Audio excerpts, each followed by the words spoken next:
Hi guys, today I am canning tomatoes and I wanted to show you a couple different techniques that I use for preparing the tomatoes before I actually can them. So I'm going to show you a couple things. First, I want to show you, now, first of all of this has been in the freezer. That's something that helps me a great deal because I may only get a handful of tomatoes at a time when I go out to the garden, certainly not enough to devote a day of canning to. And so as I am gathering the tomatoes, I wash them. I sometimes go ahead and peel them. I stick them into a Ziploc bag or plastic bag of some kind, sometimes a Walmart sack. Throw them in the freezer. And then I got these out last night before I went to bed so they would be nice and thawed early this morning. So I want to show you this. Well, let me bring camera down closer. Here we go. So this bag has already been peeled and cored. Okay. This bag, like I said, it was just a handful of tomatoes. This bag has not been peeled yet. It has been cored, but not peeled. I have a couple bags of cherry tomatoes. This is the variety called a black cherry tomato. So they're not a real red color. They're more of a plum color. This bag is a mix of tomatoes that have not been peeled or cored.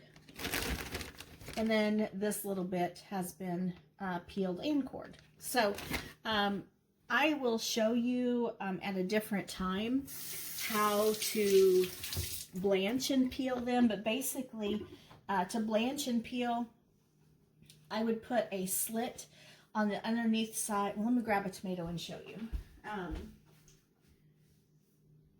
Okay, so if I was going to blanch and peel this, I would just take a little knife and put an X on the bottom side of this tomato. I would submerge it into boiling hot water for about 30 seconds. I would take it out of the boiling hot water, put it into a bowl of ice water, and then the peels just slip right off. And then you take out the core and you're ready to go. It's the same thing I do with peaches.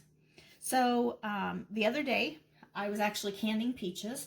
I had a little bit of room left in the canner. So I thought, well, I'll throw in a jar of tomatoes, and I ended up with a jar and a half of tomatoes. So this one has not been processed. It's not full. It has not sealed. So I put a used lid on this jar and stuck it in the fridge until today when I'm ready to do a full canner load. Okay, so I've got a couple bowls here. I'm going to first show you this bag that has not been peeled. Okay, and I'm going to save these baggies because I still have tomatoes coming in out of the garden. I'm still going to be doing little bits at a time until I have enough for a canner. Now, whenever you, okay, I've got a second bowl here. Whenever you freeze them in the peels, I hope you can see this. Move that. The peel just slips right off. Okay? Look at that. That's the peel. Here's the tomato. So this is a tomato that actually had some bad spots on it, and so I was able to salvage a piece of this tomato. This now goes into my jars, but I like to cut them up a little bit first. And so I'll just cut this one up and put it in my jar, and it's ready to go. So the rest of these that are have not been peeled, they were frozen in the peels. See there, I picked one up and it slipped right off. And now this one can be cut up and used. All right, let me show you. So this bowl, or this bag rather, has not been, it has been peeled but not chopped. So put this in the bowl, save my bag. And so for these, whoops, not that one. they're soft, they're squishy. So for now this tomato, all I have to do, I can put it in whole or I can chop it up. Okay, I prefer to chop my tomatoes. I love to cook with tomatoes, but no one in my family likes the big chunks of tomatoes in their food. Okay, I'll show you the cherry tomatoes real quick. So same with these little guys. The skins just pop off and you squeeze out the cherry tomato and there you go.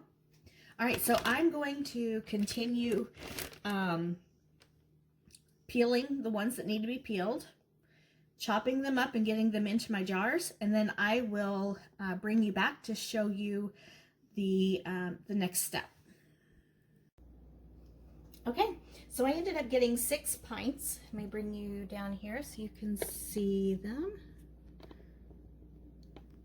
All right, now it's crooked. So for each pint, I did put in a ½ teaspoon of salt, and that is personal preference. That doesn't have anything to do with the preservation of the tomatoes. I just prefer to have them flavored a little bit. And I also put in a tablespoon of bottled lemon juice. That way I know that the acidity level or the pH level is just right.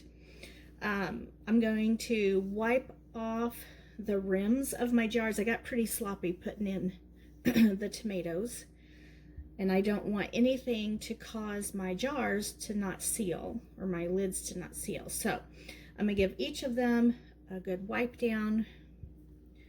Then I'm going to put on a brand new flat. Rings can be reused, but the flats cannot or shouldn't be. I do know people who try that, and sometimes it works and sometimes it doesn't. But if I'm going to put this much time and effort into gardening and growing and peeling and chopping and all those things, I want to make sure that I give it the best chance to seal. So I do not use used flats. So this is a brand new flat and a ring. I've wiped that down.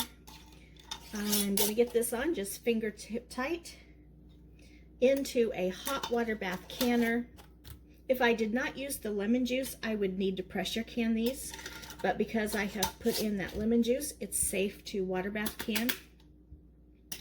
Oh, I'm gonna have to go get the rest of my flats. I'm too short. Okay, so I'm gonna put these in a hot water bath and I'm gonna process them. You know, I need to look that up. I can't remember. I think it's 25 minutes, but I will look it up and let you know, and then I will show you the final product. So remember, you can do little batches to help fill your pantry shelves.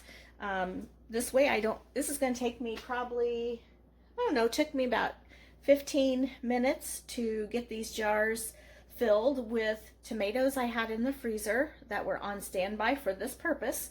And because I had already peeled some of them, that went faster. Because the peels slipped off of the other ones that were frozen and thawed, that went really fast. And I have beautiful jars of tomatoes. Now I have a variety of colors. Oh, you know what? I forgot to take the bubbles out. I'm going to take these lids off, get the bubbles out with just a spatula and put them back on. But like this jar is a darker color because it is exclusively cherry tomatoes. This one is all red slicing tomatoes. This one's beautiful because it has red and yellow. This one has the red tomato, yellow tomato, and cherry tomatoes. So I love the variety of colors and taste. They all have a different flavor profile, so they really add to the dish that you're making.